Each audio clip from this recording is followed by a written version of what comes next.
Hey guys, it's your boy Young Diamond. Welcome once again to this channel. Now, in this video, we're talking about an incident that happened, a few days ago in the Democratic Republic of Congo, where a boat capsized and over 80 persons drowned.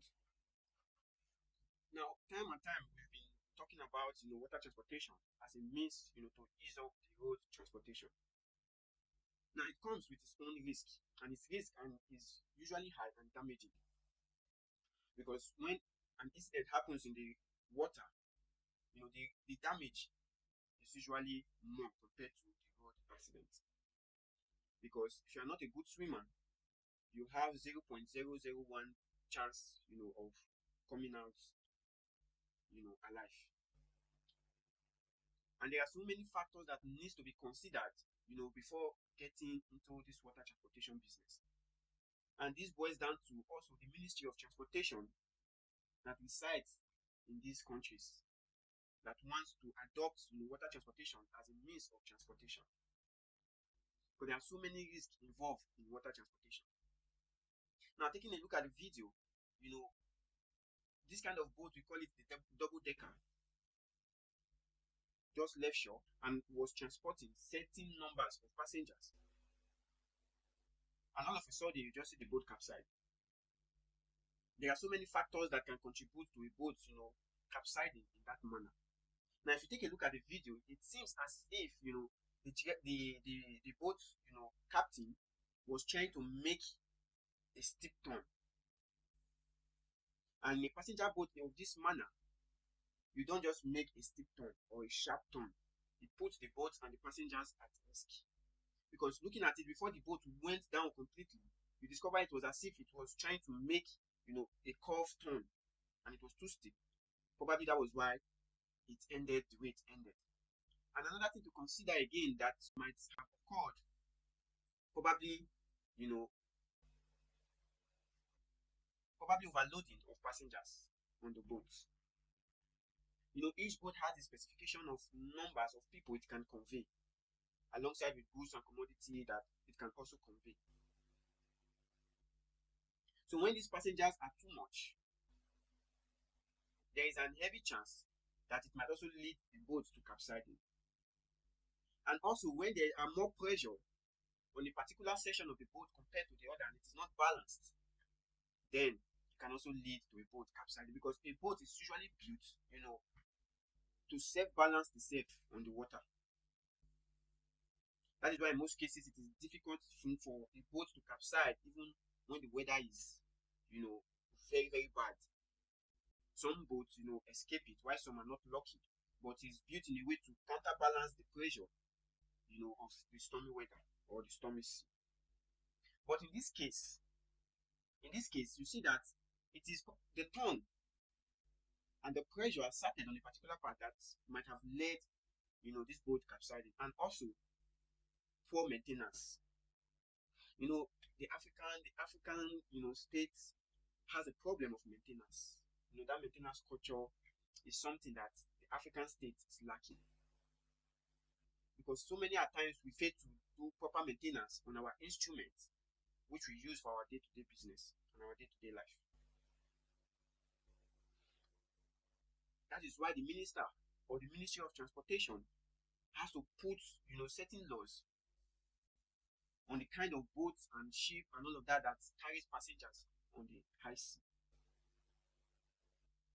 Because when the boat is poorly managed, the tendency of it, flipping over is very, very high. Because when the boat is faulty with this kind of crowd or massive people it's carrying, definitely it goes under.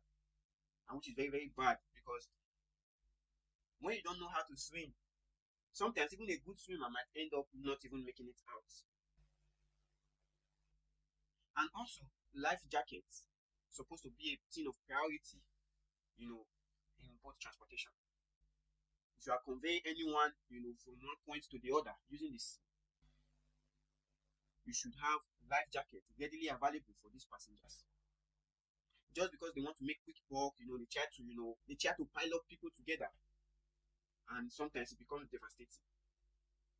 And also, even in Nigeria, another one also happened in Kaduna, where Dosens also drowned a boat conveying mostly women and children, which capsized, and it still boils down to overloading.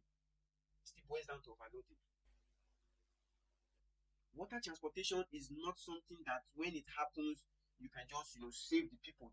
It doesn't happen that way. Before divers can get to the water, they will first of all save those that they find floating on the water before they start going deep to bring out those who were unlucky to make it. So which is why the life jacket is very important, because not everybody can swim. So when issues like this happens, it is the state ministry and the federal ministry of these transport systems to come up, look for ways to set up laws that will help them, to mitigate against this from happening again. If you are going on boat transportation, have life jackets for the number of passengers that the boat is stipulated to carry. Rather than overstocking, overloading, putting people's lives at risk. And the number of people that even the water can, consume, or that will drown in a boat accident is even more than those that get involved in road accidents in just a single stretch. Because a boat can carry massively up to 100, 200, 300 passengers at a goal. And when it happens, only those floating on this water, on the surface, are likely to have the high chance of survival. I've seen it happen. That's happened on so many occasions. I give an example of the one I witnessed, in 2017, July precisely, we are being rescued in the Mediterranean. And just exactly this same boat that, got sunk in the DRC Congo, the same boat were conveying, some passengers behind us while we were being rescued. And, due to the excitement and, the overjoyousness of these people, they all trooped, to a certain parts of the boat where they could see, the ship that we are rescuing, passengers on the sea. And knowing the fact that when pressure is exerted on a particular section, that section tends to bend over. And all of a sudden, the boat went down. And in that stretch, and it doesn't take 10 seconds for that boat to disappear from that water. Just like what you are seeing now in this video. It doesn't take 10 seconds or 20 seconds or even 2 minutes for that boat to disappear from the surface of the water. And definitely it goes down with those that cannot swim. And on that surface, I could literally count a boat that was conveying up to 400 people. I was able to count just 10 people on that surface of the water. And divers had to, rush in to see how they can throw life jacket to those that were on top of the water and see how they can rescue those that are beneath the water. And trust me, 4 divers cannot rescue 300 or 200 passengers and bring all of them to survival rate.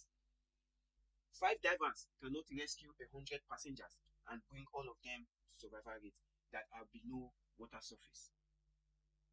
So which is why it is very important for this Ministry of Transportation in various countries to come up with measures, strict measures, because water accident is very devastating.